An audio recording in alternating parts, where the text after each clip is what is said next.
This episode is proudly supported by Pepe Sayer Australian Cultured Butter. It's a one-stop shop for all your butter needs at Pepe Sayer. So if you're a restaurant or an airline or a function centre or a cafe, you can give us a call or jump online with us, and we have everything you need for your butter needs. We cover all of it. The biggest one for me is the little logs that we make that you can cut down and put a little Pepe Sayer tab on it. Also the 15-gram portions, but we also do blocks. And in the blocks, so we do 25 kilo or 20 kilo, but we also do a 2 kilo. So you can buy a block of butter 2 kilo, and the prices are really competitive with the rest of the markets on those products. For more information, go to pepesayer.com.au. That excites me to see young people kind of going into the industry, but the ones that want to pursue it as a career, I just want to make sure we wrap our arms around them and say, yeah, you can do something that's, exciting, could take you anywhere in the world, but you can also amass a body of specialist knowledge, much like you can in lots of other careers, that people will really respect you for. There's nothing like a neighbourhood restaurant, a restaurant that has community at its core and keeps looking for ways to make them enjoy the experience, even more than they did last time they visited. The Recreation is such a place. It's in Fitzroy North in Melbourne, and it's celebrating 7 years with a little reno that's putting customers at its core. We're speaking to one of the owners, Joe Durrant, today. Joe, welcome to Dirty Linen. Thanks for having me, Dani. I'm happy to be here. Yeah, it's really great to have you on the show. It's not my local, so I can't say I've been to the Recreation heaps, but people speak of it so fondly. Give us a little sense of what you're offering there. Well, as you mentioned in the intro, we've been in this little corner of Fitzroy North for 7 years.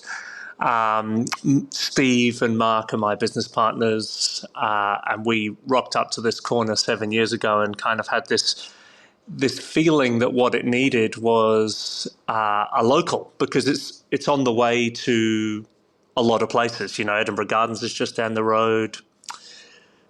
Brunswick Street is really a stone's throw away. The Queen's Parade, Clifton Hill route up to Northcote is very close as well. And there's a lot of population there, and I sort of felt like a meeting point was what was required. Somewhere where you could go and eat some great food, drink some great wine. And I think we've kind of developed a fairly individual style over that time. Style is such a hard thing to describe, but can you have a go? Yeah, well, we've actually got a bit of a way of defining it. We've used the word local as our kind of starting point, and this kind of relates to the deliciousness of the food we cook and the type of service that we offer. So the word local for us means limitless, original, comfortable, anticipative, and learned. So we kind of hang our hat on being all of those things. Oh, that's so interesting. What was the workshopping process to come up with that little acrostic? Well, I've been searching for a local my whole life. I've worked in hospitality. It's the only thing I know how to do. So I'm not off in the evenings a lot, but I have this romantic notion of a local that I could show up to, and when I walk in, someone's already pouring the drink that I know that they know that I'm going to want. That doesn't exist, and frankly, that would be a difficult task for anyone because I drink all types of different things at any times.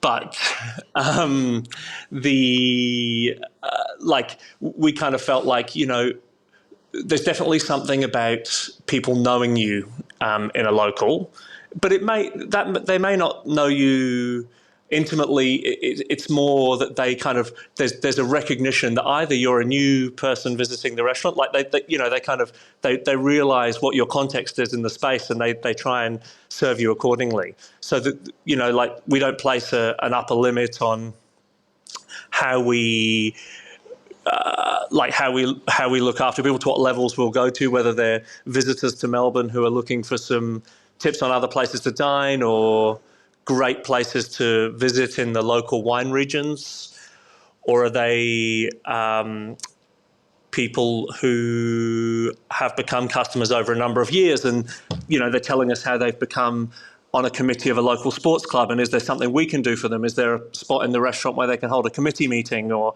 that sort of thing? So we try and not place any limits on that stuff.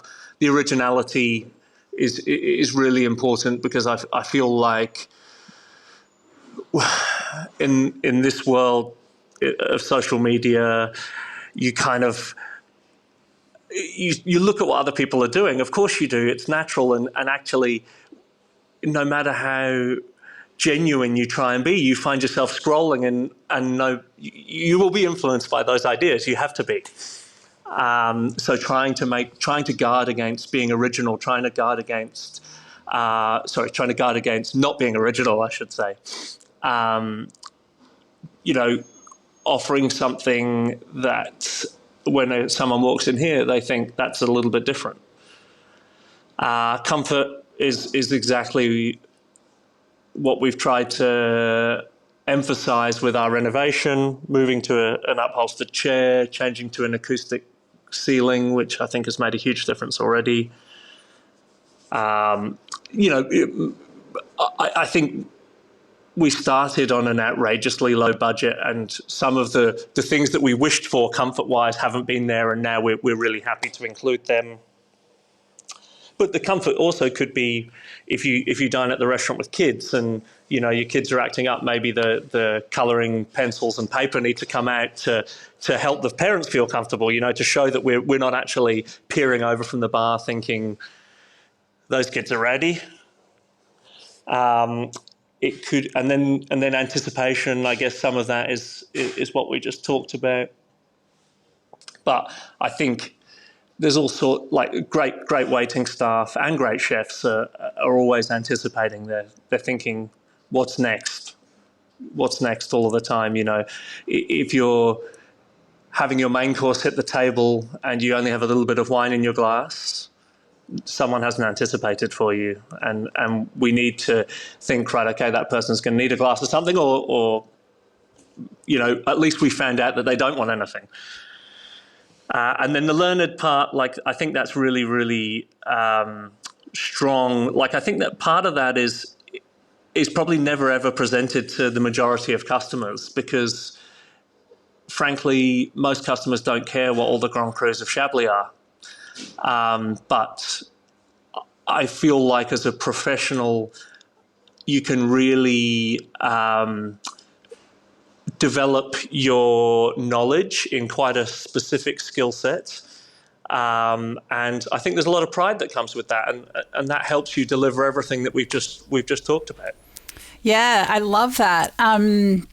And yeah, I mean, I could pick up on any of those letters, those words, but I think the learner thing is really interesting.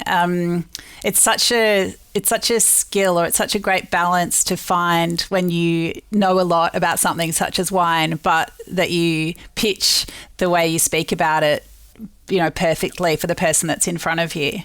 It's tricky, and I'd have to say, a lot of people don't get it right, but I think when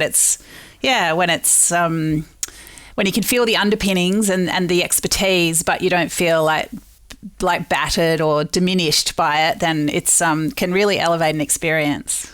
Yeah, kind of admonished for choosing the wrong thing. You actually, what you want is some sort of some sort of turning over rocks by the person to find out what it is. What is it that person's looking for, rather than kind of trying to in many ways.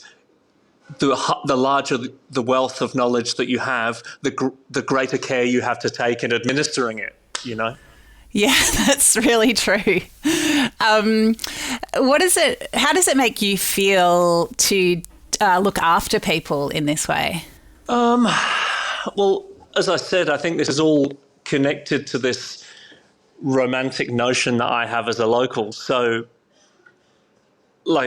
I guess when I walk around and I feel like it's really landing for our guests, I'm really proud. I'm really, really proud that it's not just me that feels like that, and people really like what we do. I like the fact that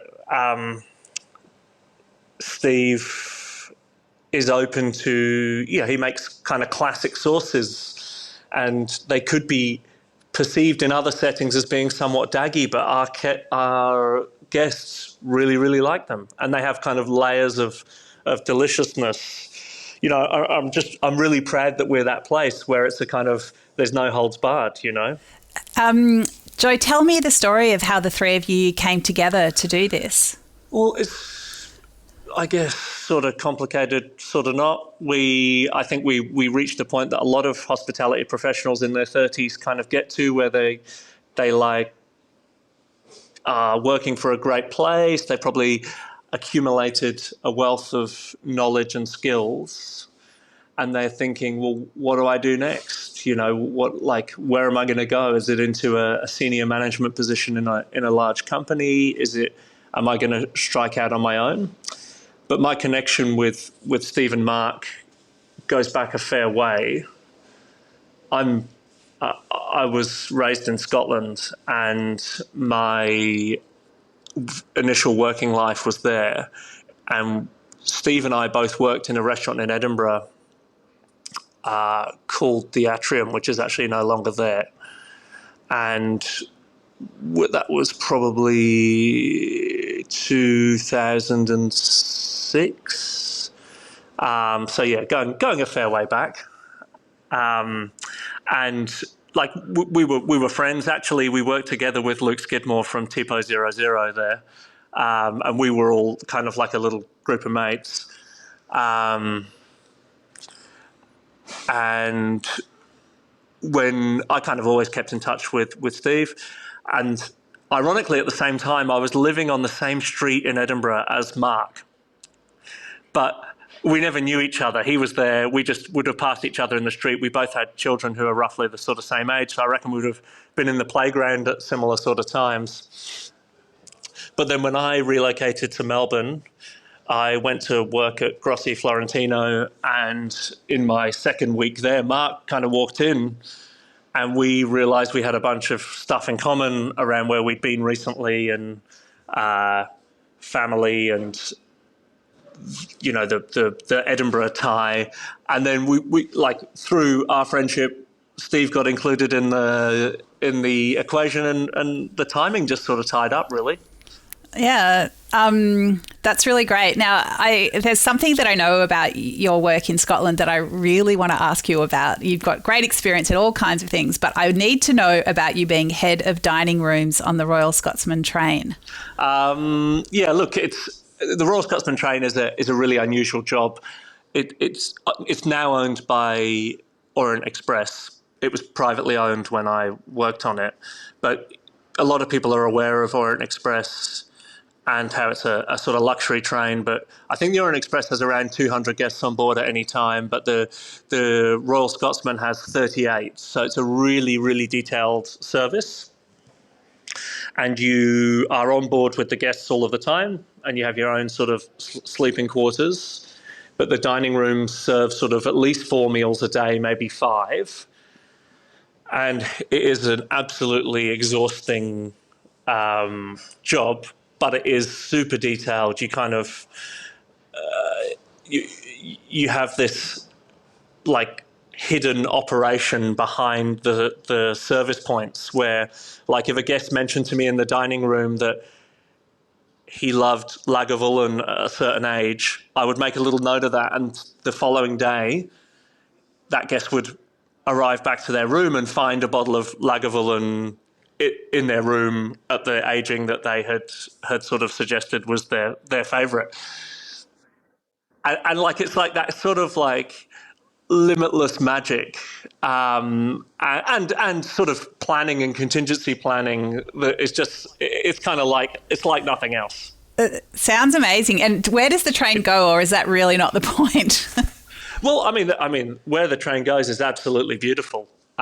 It travels around Scotland. That when I went on it, there was 4 different tours that happened, and they range from kind of 2 days to 4 days, and you would see some quite brilliant scenery. Actually, I don't know if you know the film Trainspotting, and nothing else about this film is similar for the experience on the Royal Scotsman train.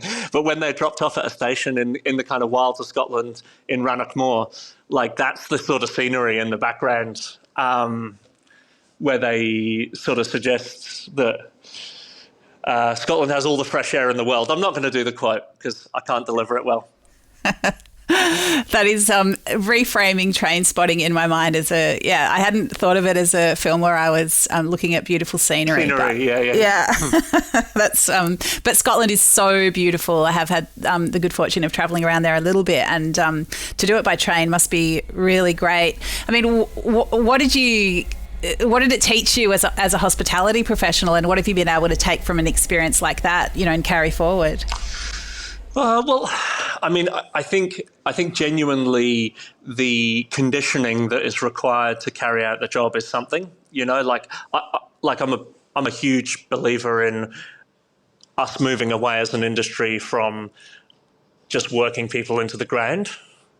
But there's no doubt that you need enthusiasm in the face of adversity sometimes, and that takes mental fortitude. And a job like that really instills that in you. I think that's definitely part of it. I think that the limitless side of our hospitality, as I kind of indicated with the whiskey idea, that's definitely something that was kind of trained in that job as well. So nice. And I mean, like, what could you do at the recreation that's, I suppose, exemplifies that limitlessness? Well, I think there are genuinely people who have tapped into it over the years, and a lot of it is to do with kind of network. And I think that one of the things hospitality industry is kind of great at is people.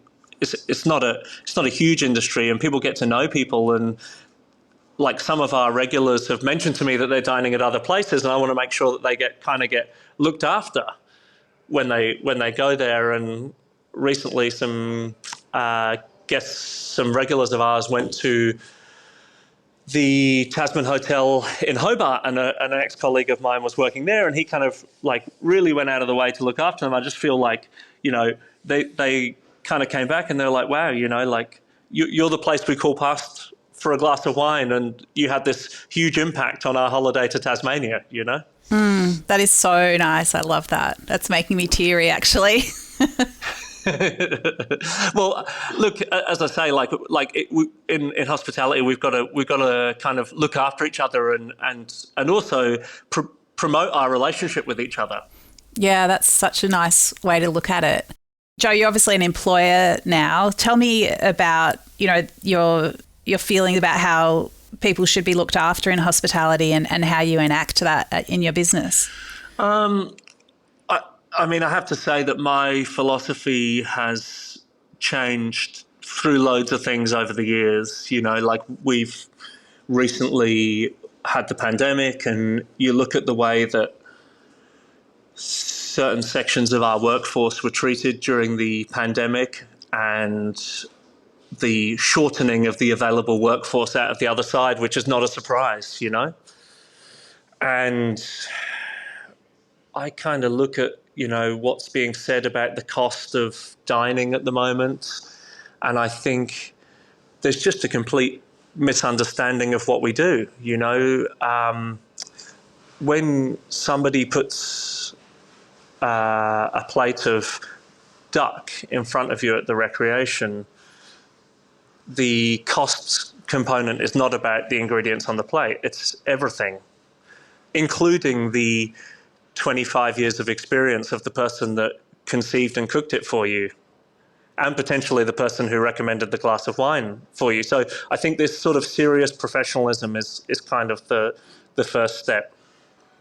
I think that the recognition that if you want that serious professionalism, you need to give people conditions that would inspire them to be a serious professional, not making them work more than 40 hours a week, allowing them to do certain things in their life that really, when I was coming through, it was just, you wouldn't even ask the question. I lost my mum last year, and I realised on the back of that I had passed up a lot of opportunities knowing that my mother was unwell, that I could have been by her side.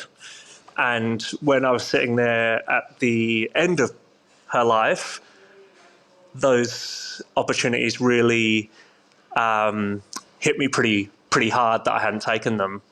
And I think that nobody who works for us should be placed in that position where our work is not that important. Our work is,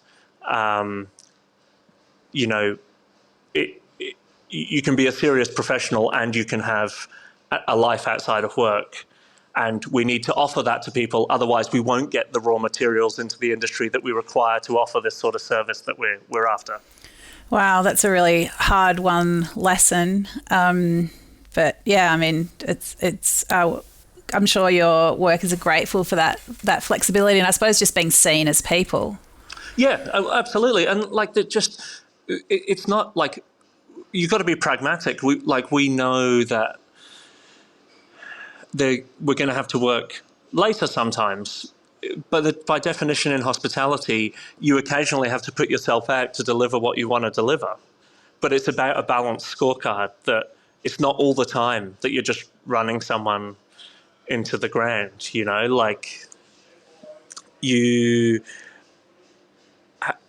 there are other, I think there's levels of respect that you show in other ways, not just making sure you clock people off after 40 hours.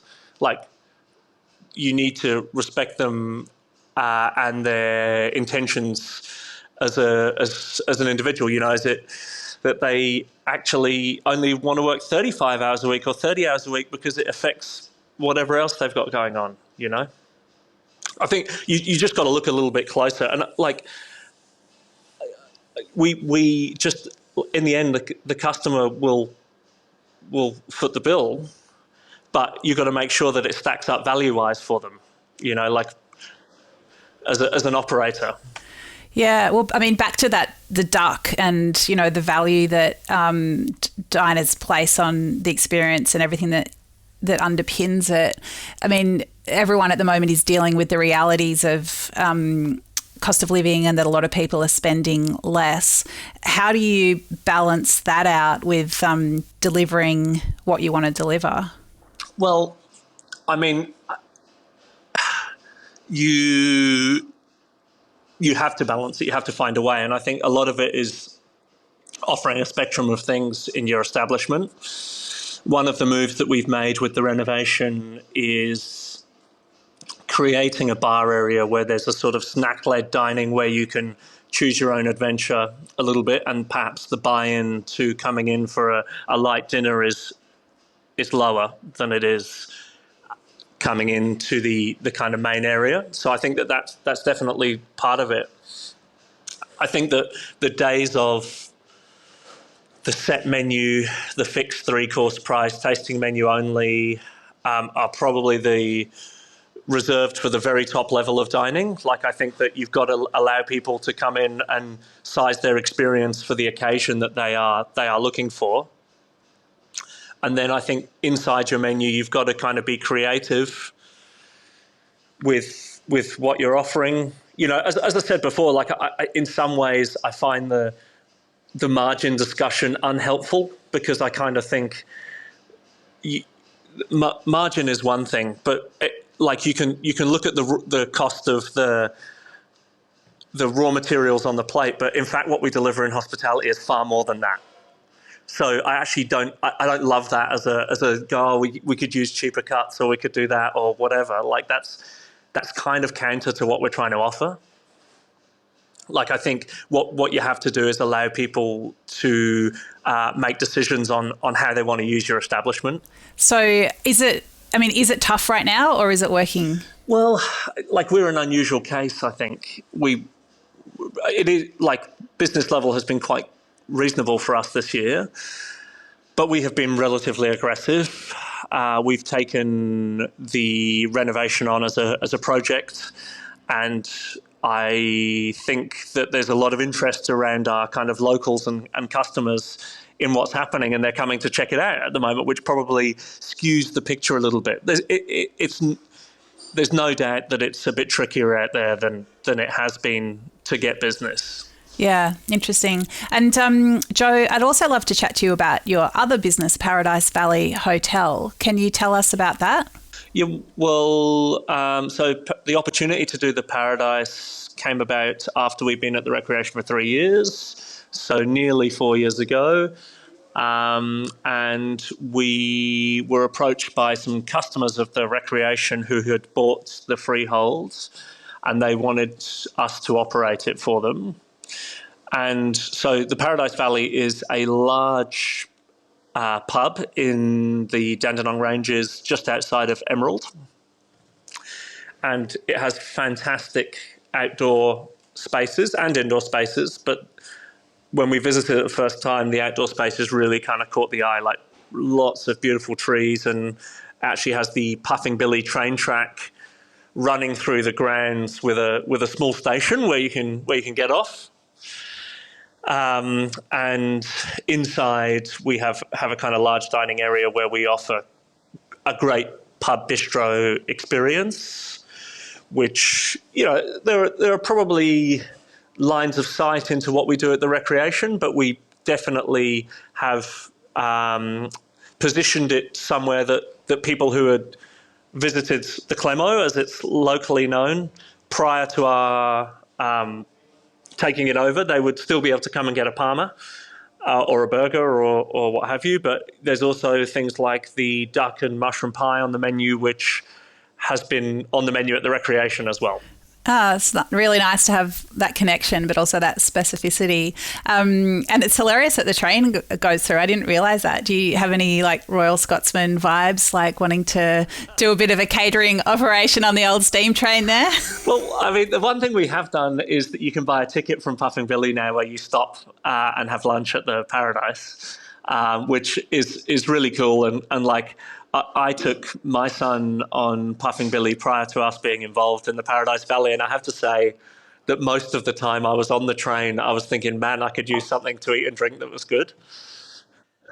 And that's not, Puffing Billy is a brilliant experience. I just think that parents with young kids taking them on an experience like that wouldn't mind a breakout session for a glass of wine occasionally, you know? I think you are so right there. Joe, I feel like there is so much that we could talk about. Is there anything that you want to say to us here at Dirty Linen?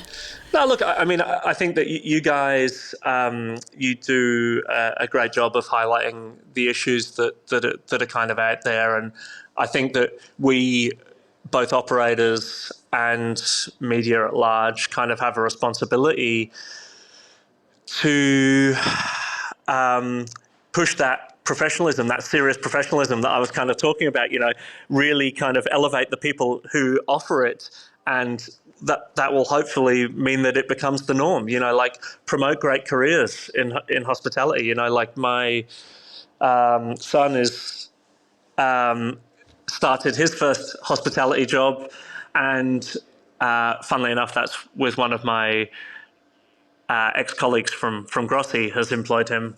But we, like, that excites me to see young people kind of going into the industry, but the ones that want to pursue it as a career, I just want to make sure we wrap our arms around them and say, yeah, you can do something that's, you know, exciting, could take you anywhere in the world, but you can also amass a body of specialist knowledge, much like you can in lots of other careers, that people will really respect you for, you know? Yeah, that's so true. I think one thing we've learned in and around this whole staffing crisis of the last couple of years is that the skills in hospitality are really valued by other industries. Absolutely. Absolutely. Yeah. So, I mean, how do you think Australia is going with that, I guess, society-wide respect, especially for front of house? I mean, it's tricky. I do think that it's the picture's not as black as perhaps some people would paint it. You know, I think people are receptive to being looked after in a professional manner. I think in the context that I come into contact with customers in our kind of local hyper hospitality situation, people are very respectful and receptive, and they actually come and they're they're kind of looking for it, you know. I'm sure that there are other places where potentially they do a lot more kind of corporate business or what have you, where maybe it's a bit more transient and people are not coming back as often, and maybe in those settings it is not where it should be. But I guess the industry kind of has to promote its people as well, you know. Like, I think that maybe this is a lot of what you're doing, you know, like the individuals in the industry kind of putting them out there, and the really creative people who have businesses in the industry. You know, I look at some of my peers, you know, I know you've had Chase on here from OMI and Luke, my mate from TPO, and like I kind of look at these people and I'm like, wow, you know, like I respect these people so much for what they do in the restaurant. We could probably replicate, but their brains, you know, like the way they think about things is you know, kind of outstanding. And I want people to kind of aspire to get to those places. Yeah. Look, I honestly and constantly find it so mind-blowing, impressive and inspiring that people express themselves in hospitality businesses. To me, it's just endlessly interesting, and I love the individuality that's possible in it, the expression, but also the way that, you know, you can follow someone's journey, whether it's, you know, in one business or through different businesses, and see the different things that interest them over the years. It's so inspiring. Yep, absolutely. And yeah, sorry, you actually asked the question about where we are in Australia with kind of customers being kind of tuned into that. And I guess we're, I don't know, we might be 50% of the way there, we might be 75% of the way there. I guess I don't really know. And you'll probably get people who, because of the environments that they've grown up in, maybe they get it to a lesser or greater degree, but I think the important thing is what the industry does internally to promote looking after people properly and kind of elevating the personalities involved. Yeah, I think that's so well said, because I guess it might be perhaps parents or careers counsellors who, you know, aren't enamoured of the idea of a kid going into hospitality, but if they're looked after in a great business and they're shown those pathways and they're respected, I think that does so much to turn, you know, perhaps the parents or, you know, the school communities around when you see, oh, look at them thriving, look at what they're learning. Like, you just love careers counsellors who, you know, never would have suggested front of house hospitality to a kid. You would just love to see them then, like a few years later, looked after in a restaurant by that young professional and just be blown away. Well, it's both a positive and a negative, isn't it? That people will view hospitality as a job which they would put their kids in as a kind of part-time profession while they're finishing high school or at university or whatever. And I think actually, as you say, like the parents quite often watch that child kind of develop, and their respect for the hospitality industry, they often make a link between the two, and maybe that changes the parents' opinion of hospitality. And probably the young person who grows up to be a dining out adult very quickly, it helps kind of develop their opinion as well. But maybe it's a double-edged sword, because all the time it's seen as a temporary profession. Maybe that's not a positive either, you know? Yeah, but then there are so many people, and I'm sure you've done it for countless people, Joe, you know, they think it's a part-time job that they're doing while they wait for something else, but then they get lit up and they see that path in front of them. Yeah, that's a fact. Yeah. Well, let's end with that great fact. Maybe we are more than 75% of the way there. It's been so great to talk to you. Thank you so much for sharing your tales and your expertise today with us. Really appreciate it. Thanks, Dani. A pleasure. This is Dirty Linen, and I'm Dani Valent. We air the issues that the hospitality industry finds hard to talk about, hearing from different people with unique perspectives. We want to hear from you as well. If you have something that needs to be said about a topic, get in touch so we can include your perspective. Contact us at dirtylinen@deepintheweeds.com.au or hit us up on Insta at Dirty Linen Podcast. We can't wait to hear from you. This